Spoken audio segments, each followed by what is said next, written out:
Quruq yo'tali ham, nam yo'tali ham jonini oladi. Hadeb dori ichib charchamadinglarmi?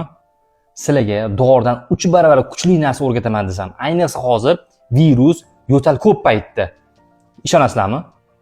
Yarim stakan isitilgan sut. Bunga biz yarimta choy qoshiq kurkuma qo'shamiz, yarim choy qoshiq imbir qo'shamiz, sariyog' qo'shamiz, murch, qora murch va hammasini effektini kuchaytirish uchun asal.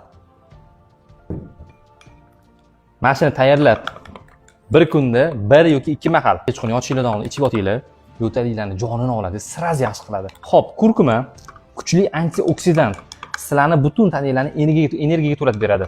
Imbir kuchli protovirusni va bakteriyaga qarshi har qanaqa yo'talni chaqiruvchi bakteriya yoki virusni bitta o'ldirib yo'q qilib beradi. Asal har qanaqa mahsulotning kuchini oshiruvchi, bilasizlar, dunyodagi eng tabiiy narsa bu asal hisoblanadi. Asal hech qachon aynimaydi, immunitetingizni ko'tarib beradi.